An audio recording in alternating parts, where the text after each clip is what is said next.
এবং আমরা দুরূদ পাঠ করে থাকি বিভিন্ন জায়গায়, যেমন নামাজের শেষে দুরূদ পাঠ করে থাকি, জানাজার নামাজে দুরূদ পাঠ করে থাকি।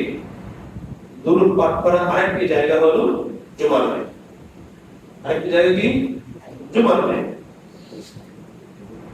দুরূদ পাঠ করার আরেকটি স্থান হলো, জায়গা হলো, যখন মুয়াজ্জিন আযান দেয়, মুয়াজ্জিন আযান দেওয়ার পর দুরূদ পাঠ করতে হবে।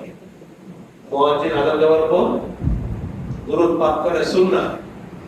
আল্লাহ বলেন, মুসলিম শরীফের বর্ণনা 384 নম্বর হাদিস, আল্লাহ বলেন, ইযা সামি'তুমুল মুআজ্জিনা, যখন তোমরা মুয়াজ্জিনকে আযান দিতে শুনবে, ফাকুলু মিসলা মা ইয়াকুল, মুয়াজ্জিন যা বলেন তখন তোমরা তাই বলো। অর্থাৎ মুয়াজ্জিনের আযানের উত্তর দাও। মুয়াজ্জিন আল্লাহু আকবার বলছে, তুমি আল্লাহু আকবার বলো। মুয়াজ্জিন আশহাদু আল্লা ইলাহা ইল্লাল্লাহ বলছে, তুমি আশহাদু আল্লা ইলাহা ইল্লাল্লাহ বলো। মুয়াজ্জিন আশহাদু আন্না মুহাম্মাদুর রাসূলুল্লাহ বলছে, তুমি কি করো? আশহাদু আন্না মুহাম্মাদুর রাসূলুল্লাহ বলো। মুয়াজ্জিন হাইয়া আলা সালাহ বলছে, এক্ষেত্রে কি বলবে? লা হাওলা ওয়ালা কুওয়াতা ইল্লা বিল্লাহ। মুয়াজ্জিন হাইয়া আলা ফালাহ বলছে, সেখানে কি বলবে? লা হাওলা ওয়ালা কুওয়াতা ইল্লা বিল্লাহ। এটা অন্য হাদিস দ্বারা আছে, এই হাদিসে নেই। মুয়াজ্জিন আবার যখন আল্লাহু আকবার বলছে, তখন তুমি কি বলো? আল্লাহু আকবার বলো। মুয়াজ্জিন লা ইলাহা ইল্লাল্লাহ বলছে, তুমি কি বলো? লা ইলাহা ইল্লাল্লাহ বলো। আল্লাহর নবী বললেন, কুলু মিসলা মা ইয়াকুল, মুয়াজ্জিন যা বলেন তুমিও তাই বলো। সুম্মা সাল্লু আলাইয়া, আযানের উত্তর দেওয়ার পর আমার উপর দুরূদ পাঠ করো, আমার প্রতি দুরূদ পাঠ করো। কেননা মান সাল্লা আলাইয়া সালাতান, যে ব্যক্তি আমার উপর একবার দুরূদ পাঠ করবে, সাল্লাল্লাহু আলাইহি বিহা আশরা, আল্লাহ সুবহানাহু ওয়া তাআলা তার উপর 10 বার রহমত বর্ষণ করবে। আমরা বললাম একবার, আল্লাহ বললেন কি 10 বার। আর রহমতের কার প্রয়োজন নেই? আল্লাহ পাকের রহমত ছাড়া কেউ নাজাত পাবে না, মুক্তি পাবে না।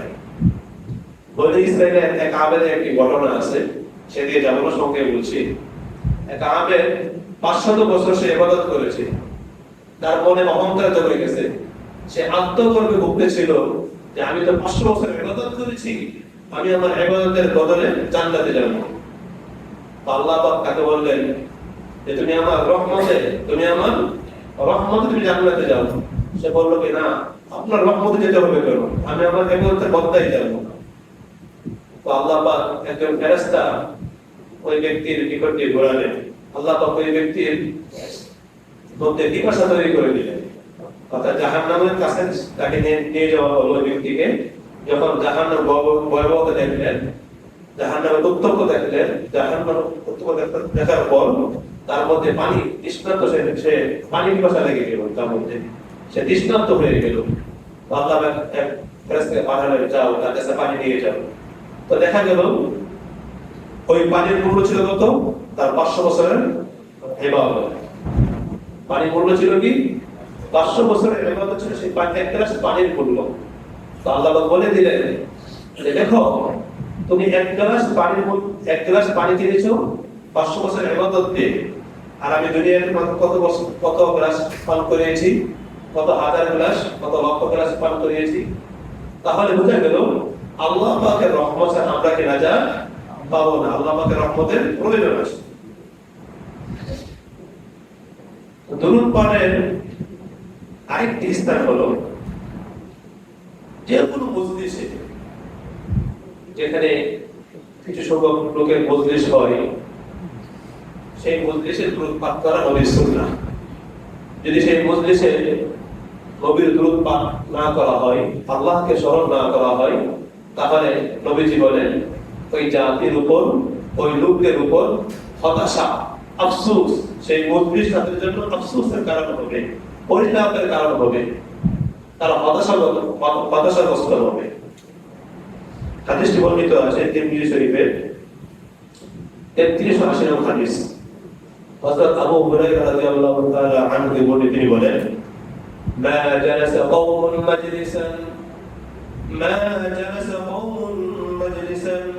لم يذكروا الله فيه ولم يصلوا على نبيهم إلا كان عليهم ترة আল্লাহ বলেন যে কোনো মজলিস যদি সেই মজলিসে লাম ইয়াজকুরুল্লাহ ফীহি আল্লাহ পাকের নাম স্মরণ না করা হয়, যদি আল্লাহকে স্মরণ না করা হয়, ওয়ালাম ইউসাল্লু আলা নবিয়্যিহিম এবং তারা যদি তাদের নবীর প্রতি দুরূদ পাঠ না করে, ইল্লা কানা আলাইহিম তিরাতান তাহলে আল্লাহ পাক তাদের উপর হতাশা চাপিয়ে দেন। আল্লাহ পাক তাদের উপর হতাশা চাপিয়ে দেন, তাদেরকে বিপদগ্রস্ত করে। ইনশাআ আযাবাহুম ওয়া ইনশাআ গফারা লাহুম। যদি আল্লাহ পাক চান, তারা যদি আল্লাহ পাককে স্মরণ করে নাই, তারা যদি আল্লাহ পাক নবীর প্রতি দুরূদ পাঠ করে নাই, এই অপরাধে এই কারণে যদি আল্লাহ পাক চান তাদেরকে শাস্তি দিতেও পারেন, আবার মাফও করে দিতে পারেন। তাহলে বোঝা গেল দুরূদ পাঠের তৃতীয় জায়গা কোনটি? যে কোনো মজলিস হতে পারে, সেটা পারিবারিক মজলিস হতে পারে, ব্যক্তিগত কাজে মজলিস হতে পারে, বা দুনিয়াবী মজলিস হতে পারে, দিনী মজলিস হতে পারে। যে কোনো মজলিস শুরুতে যদি আল্লাহকে স্মরণ করা হয়, নবীর প্রতি দুরূদ পাঠ করা হয়, সেই মজলিসে বরকত আসে। নবীর প্রতি দুরূদ পাঠের আরেকটি জায়গা হচ্ছে যখনই আমরা নবীর নাম শুনবো, যখনই কারোর সামনে নবীর নাম উচ্চারণ করা হবে, তখনই তার উপর আবশ্যক হয়ে যায় নবীর প্রতি দুরূদ পাঠ করা। কেউ যদি নবীর নাম শুনে নবীর প্রতি দুরূদ পাঠ না করে, তাহলে আল্লাহ পাক তার উপর অভিসম্পাত করেন। আল্লাহ পাক বলেন সে ধ্বংস হোক, তার উপর আল্লাহ পাকের লানত। হাদিস বর্ণিত আছে তিরমিজি শরীফের 3545 নম্বর হাদিস। আল্লাহ বলেন রাদিমা আনহু রাজুলি, ওই ব্যক্তির নাক দুবাই দূষিত হোক, ওই ব্যক্তির নাক বলন্ডিত হোক, ওই ব্যক্তি ধ্বংস হোক।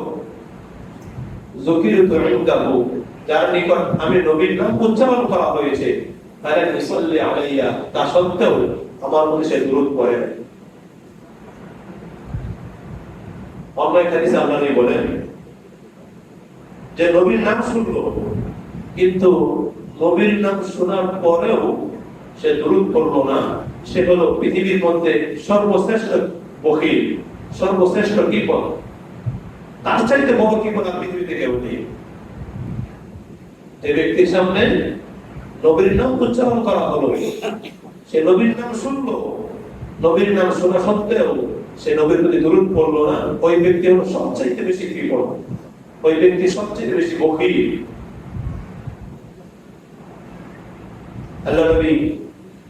আল্লাহ নবীর হাদিস, এই হাদিসটি তিরমিজিতে বর্ণিত। আল্লাহ বলেন আল বাখিলুল্লাযী মান যুকিরতু ইনদাহু ফালাম ইউসাল্লি আলাইহা। যে বখিল হলো, কৃপণ হলো ওই ব্যক্তি, যে ব্যক্তির নিকট মান যুকিরতু ইনদাহু, যার নিকট আমি নবীর নাম উচ্চারণ করা হয়েছে, ফালাম ইউসাল্লি আলাইহা, কিন্তু তা সত্ত্বেও আমার প্রতি সে দুরূদ পড়লো না। তিরমিজির হাদিস। সহিহ আত-তারগীবের হাদিস 1684 নম্বর হাদিস। আল্লাহ বলেন, হাদিসটি বর্ণিত হযরত আবু যর গিফারী রাদিয়াল্লাহু তাআলা আনহু থেকে, তিনি বলেন একবার নবী করিম সাল্লাল্লাহু আলাইহি ওয়াসাল্লাম আমাদের নিকট আসলেন, এসে বললেন আলা উখবিরুকুম বিআবখালিন নাস ওয়া আমার সাহাবারা, আমি কি তোমাদেরকে বলে দিব না, আমি কি তোমাদেরকে জানিয়ে দিব না, পরিচয় করে দিব না যে পৃথিবীর মধ্যে মানুষের মধ্যে সবচেয়ে কৃপণকে, সবচেয়ে বখিলকে? তো সাহাবীরা বললেন ক্বালু বালা ইয়া রাসূলুল্লাহ, ও আল্লাহর নবী অবশ্যই বলুন, পৃথিবীতে সবচেয়ে বেশি কৃপণ ওই ব্যক্তিকে, তার পরিচয় কি আপনি অবশ্যই বলুন। তো নবী বললেন মান যুকিরতু ইনদাহু ফালাম ইউসাল্লি আলাইয়া, যে ব্যক্তির নিকট আমার নাম উচ্চারণ করা হয়েছে, তা সত্ত্বেও সে আমার প্রতি দুরূদ পড়ে নাই, ফাযালিকা আবখালুন নাস, সে হলো পৃথিবীর মধ্যে সর্বশ্রেষ্ঠ কৃপণ, সবচেয়ে বেশি কৃপণ।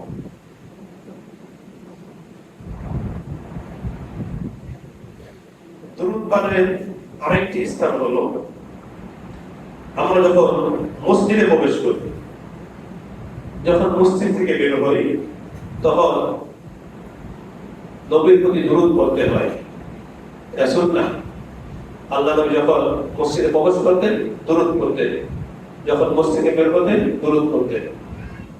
এজন্য এই দুরূদ এবং সালাম, মসজিদে প্রবেশের কিছু নিয়ম আছে, আদব আছে। এক নম্বর আদব হলো সালাম দেওয়া। কি দেওয়া? সালাম দেওয়া। দুই নম্বর দুরূদ পাঠ করা।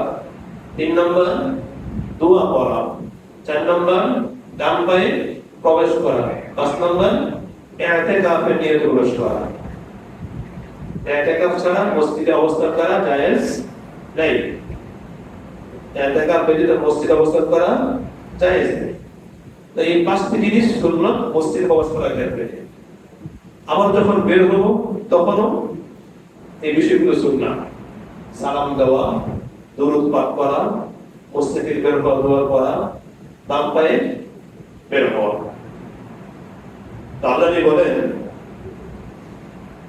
إذا دخلتم المسجد فليسلم على النبي صلى الله عليه وسلم اللهم افتح لي أبواب رحمتك وإذا خرج فليسلم على النبي صلى الله عليه وسلم وقل اللهم إني أسألك من فضلك। আল্লাহ বলেন যখন তোমাদের কেউ মসজিদে প্রবেশ করে সেজন্য দুরূদ পাঠ করে, সেজন্য সালাম দেয়, অথবা সেজন্য আল্লাহর কাছে দোয়া করে, এই বলে আল্লাহুম্মা ইফতাহ লি আবওয়াব রাহমাতিক। ও পরওয়ারদিগার মালিক আল্লাহ, আপনি আমার জন্য আপনার রহমতের যত দরজা আছে সমস্ত দরজাকে উন্মুক্ত করে দেন। মসজিদ প্রবেশের দোয়া এটি। আমরা যখন বের হয়ে যাব তখন আমাদেরকে সালাম দিতে হবে, দোয়া করতে হবে, দুরূদ করতে হবে এবং এই দোয়াটি করতে হবে আল্লাহুম্মা ইন্নী আসআলুকা মিন ফাদলিক। যখন আমরা মসজিদে প্রবেশ করলাম আল্লাহর সাথে দোয়া করব, আল্লাহ আমাদের জন্য রহমতের দরজা খুলে দেন, উন্মুক্ত করে দেন। আবার যখন মসজিদ থেকে বের হলাম তখন আল্লাহর সাথে প্রার্থনা করব, আল্লাহ আমাদের জন্য আপনার অনুগ্রহ, আমরা আপনার কাছে অনুগ্রহ প্রার্থনা করেছি, আমি আপনার কাছে অনুগ্রহ প্রার্থনা করেছি।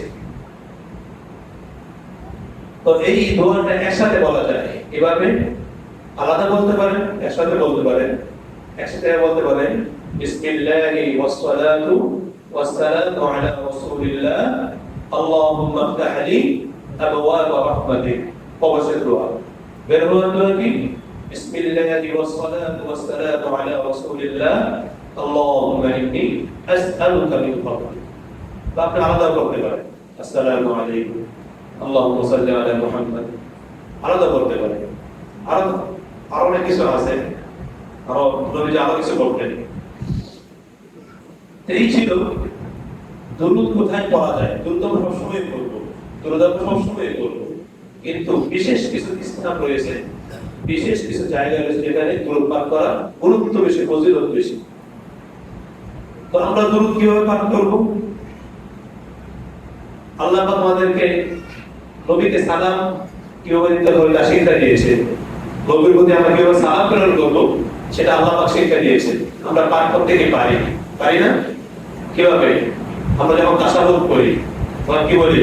আসসালামু আলাইকা আইয়ুহান নবী ওয়া রাহমাতুল্লাহি ওয়া বারাকাতুহু। শিক্ষা দিয়েছেন কে? আল্লাহ। তো সাহাবীরা এটা জানতেন যে নবীর প্রতি কিভাবে দুরূদ পাঠ সালাম প্রেরণ করতে হয় সেটা জানতেন, কিন্তু নবীর প্রতি বা নবীর পরিবারের প্রতি দুরূদ কিভাবে পাঠাতে হয় সেটা জানতেন না। তো যখন আল্লাহ পাক এই আয়াত নাযিল করলেন ইন্নাল্লাহা ওয়া মালাইকাতাহু ইউসাল্লুনা আলান নবী ইয়া আইয়ুহাল্লাযীনা আমানু সাল্লু আলাইহি ওয়া সাল্লিমু তাসলিমা। যখন আল্লাহ পাক এই আয়াত নাযিল করলেন, এর অর্থ কি? আল্লাহ পাক বলেন ইন্নাল্লাহা ওয়া মালাইকাতাহু, নিশ্চয়ই আল্লাহ রাব্বুল আলামিন এবং তার ফেরেশতাগণ ইউসাল্লুনা আলান নবী, নবীর প্রতি দুরূদ পাঠ করেন। তো আল্লাহ পাক দুরূদ পাঠ করেন এবং ফেরেশতাগণ দুরূদ পাঠ করেন। তো আল্লাহ এবং ফেরেশতা তাদের মধ্যে পার্থক্য কি? যখন দুরূদের সম্পর্ক আল্লাহর সাথে যাবে তখন অর্থ হবে আল্লাহ পাক নবীর প্রতি রহমত নাযিল করেন।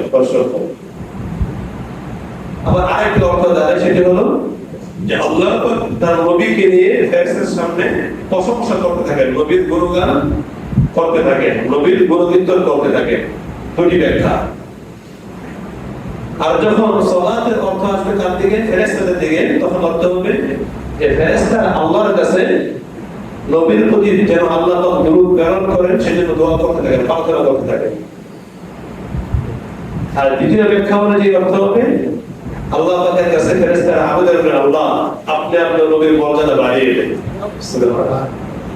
তো যখন আল্লাহ পাক দুরূদ পাঠ করেন, ফেরেশতাও দুরূদ পাঠ করেন, সেজন্য আল্লাহ পাক আমাদেরকে বলছেন ইয়া আইয়ুহাল্লাযীনা আমানু সাল্লু আলাইহি ওয়া সাল্লিমু তাসলিমা। ও আমার বান্দাগণ, আমি আল্লাহ নবীর প্রতি দুরূদ পাঠ করি, ফেরেশতারা নবীর প্রতি দুরূদ পাঠ করে, সুতরাং তোমরাও তোমাদের নবীর প্রতি দুরূদ পাঠ করে এবং সালাম প্রেরণ করো। তো যখন এই আয়াত অবতীর্ণ হলো তখন সাহাবাগণ জিজ্ঞেস করলেন, ইয়া রাসূলুল্লাহ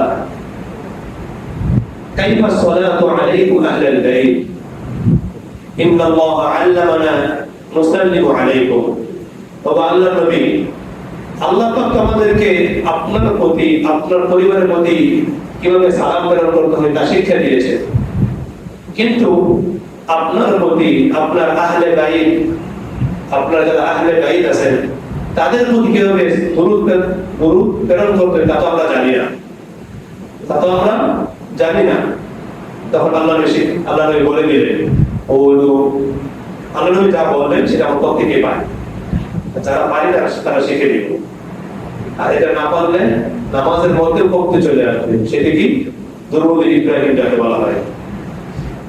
আল্লাহ নবী বললেন, قولوا اللهم صل على محمد وعلى آل محمد كما صليت على إبراهيم وعلى آل إبراهيم إنك حميد مجيد اللهم بارك على محمد وعلى آل محمد كما باركت على إبراهيم وعلى آل إبراهيم إنك حميد مجيد।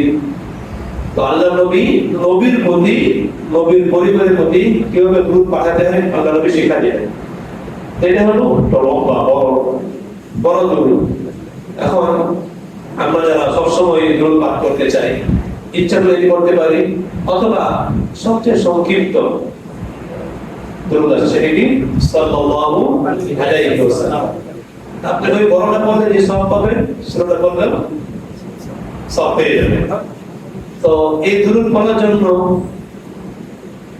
আলাদা সময়ের প্রয়োজন নাই। আমি অফিসে আছি, কোনো কাজ নাই, বসে বসে পড়লাম। আমি গাড়িতে যাচ্ছি, বসে আছি, কোনো কাজ নাই, গাড়িতে পড়লাম। আমি ব্যবসা প্রতিষ্ঠানে আছি, কাস্টমার নাই, বসে বসে পড়লাম, শুয়ে আছি পড়লাম। যদি একবার পড়া হয়, নবী বলেন কতবার দিবেন? 10 বার রহমত বর্ষণ করবেন। তাহলে আমরা বেশি বেশি দুরূদ পাঠ করতে পারি। তো দুরূদ আমরা কেন পড়বো? ইতিমধ্যে কয়েকটা পড়ে বলা হয়েছে যে আল্লাহ পাক রহমত বর্ষণ করেন। তাছাড়াও এখন কয়েকটি কারণ বলবো যে আমরা দুরূদ কেন পড়বো। আমরা দুরূদ কেন পড়বো? প্রথম কারণ হলো আল্লাহ পাকের আদেশ পালনার্থে, আল্লাহ পাকের নির্দেশ পালনার্থে। দুরূদ পাঠ করা এটা আল্লাহ পাকের আদেশ, আল্লাহ পাকের নির্দেশ। কারণ আল্লাহ পাক কি বলেছেন?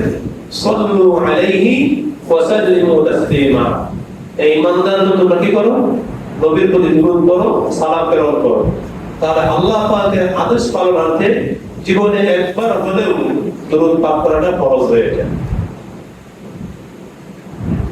আর যখন কোন মজলিসে বা যখন কারো সামনে দুরূদ পাঠ করা হয়, তাহলে প্রথমবার যখন শুনবো তখন প্রথমবার দৃষ্টি করাটা ওয়াজিব হয়ে যায়, না বললে গুনাহ হবে। যদি এরপরে আরো বলা হয় তাহলে তখন এর পরবর্তী সময়গুলোতে মুস্তাহাব করতে পারে। তাহলে এক নম্বর কারণ হলো আল্লাহ পাকের নির্দেশ পালনার্থে, আল্লাহ পাকের আদেশ পালনার্থে আমরা কি করব? দরুদ পাঠ করব। দুই নম্বর কারণ হলো আমরা যখনই নবীর প্রতি দরুদ পাঠ করব সাথে সাথে আল্লাহ পাকের জিকির হয়ে যাবে, আল্লাহকে স্মরণ করা হয়ে যাবে। আল্লাহ পাক বলেন তোমরা দরুদ পড়ো কেন? আমার স্মরণার্থে। কারণ যখনই আমরা যে কোনো দরুদ পাঠ করি সেখানে কার নাম আছে? আল্লাহর নাম আছে। যেমন দেখেন আল্লাহুম্মা সাল্লি আলা মুহাম্মাদ, বড় দরুদ শুরুতে কি আল্লাহুম্মা, আল্লাহ পাকের নাম। আর যে সবথেকে সংক্ষিপ্ত দরুদটি পড়ি সাল্লাল্লাহু আলাইহি ওয়াসাল্লাম, সেখানেও কি সাল্লাল্লাহু আলাইহি ওয়াসাল্লাম, সেখানেও কার নাম? আল্লাহ পাকের নাম। তো আল্লাহ পাক বলেন বান্দা যখন আমি আল্লাহকে স্মরণ করে তখন আমি আল্লাহও বান্দাকে স্মরণ করি। সুবহানাল্লাহ। দলিল কি?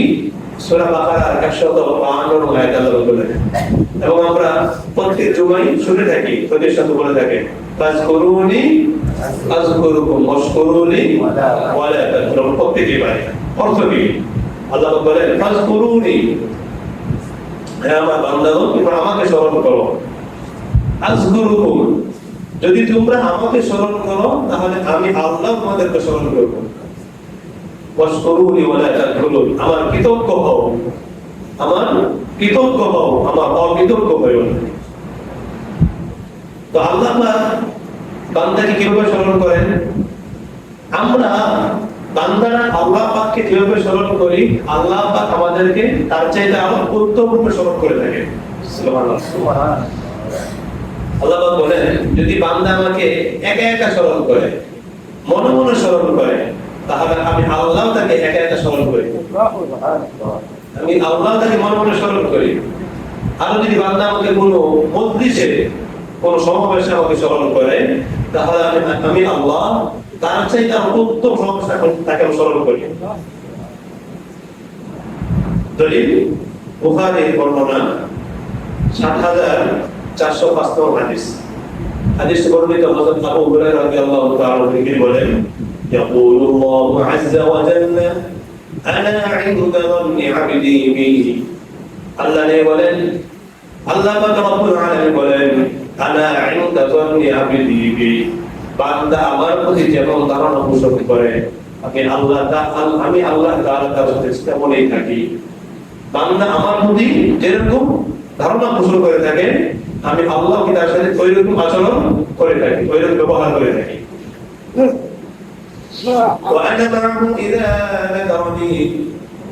বান্দা যখনই আমাকে স্মরণ করে আমি আল্লাহ বান্দার সাথেই থাকি।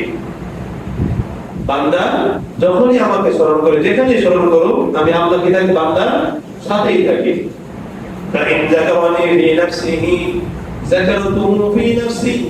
যদি বান্দা আমাকে মনে মনে স্মরণ করে, একা একা স্মরণ করে, তাহলে আমি আল্লাহ একা একা তাকে স্মরণ করে থাকি।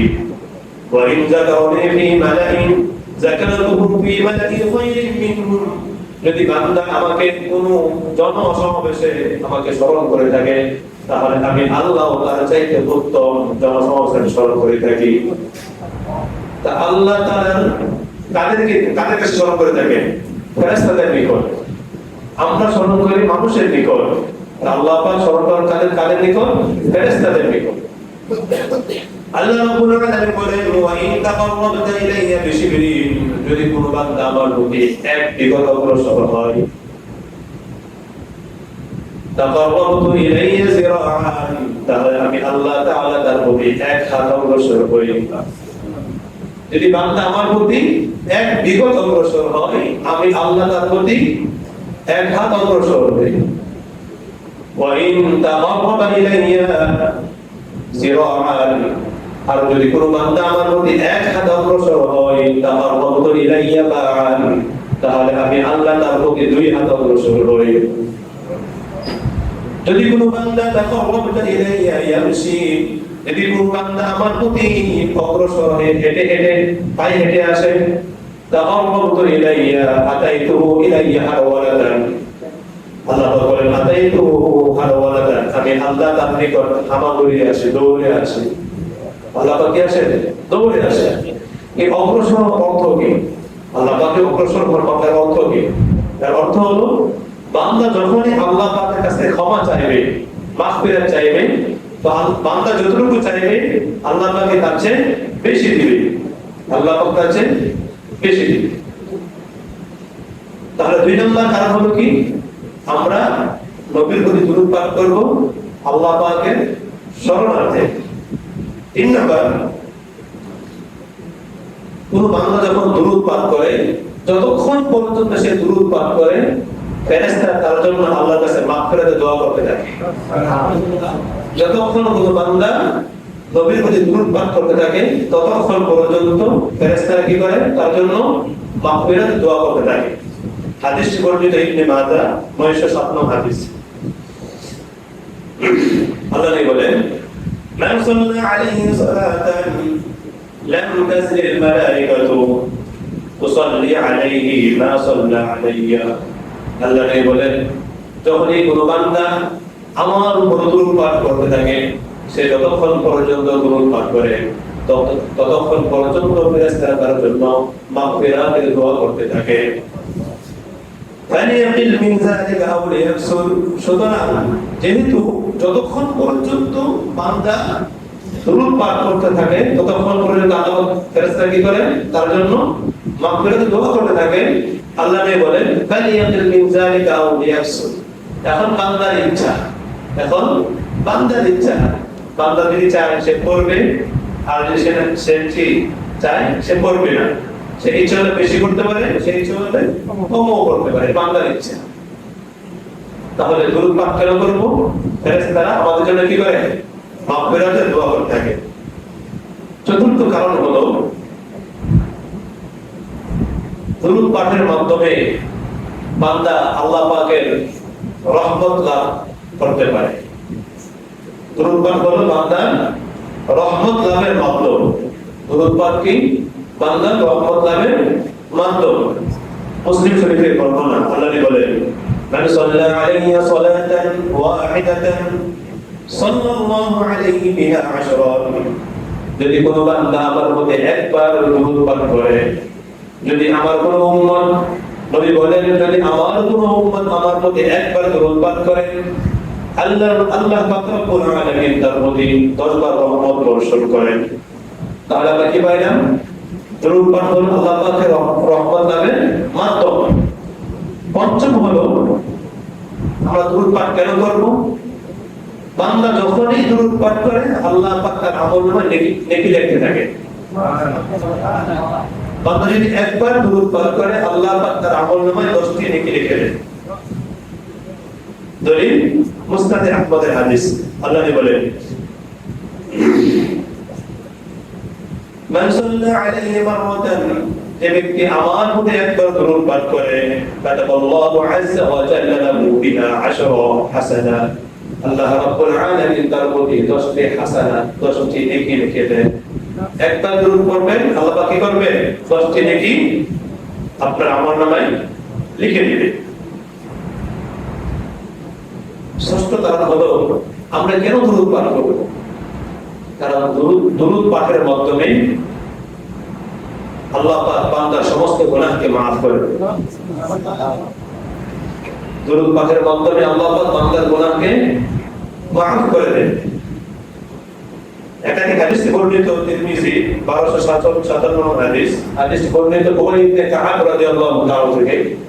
গত সপ্তাহে বলেছিলাম যে উবাই ইবনে কাআব রাদিয়াল্লাহু তিনি বেশি বেশি আল্লাহর প্রতি দুরূদ পাঠ করতেন। তো তিনি নবীকে গিয়ে বললেন, ইয়া রাসূলুল্লাহ, আজআলু লাকা মিন সালাতি,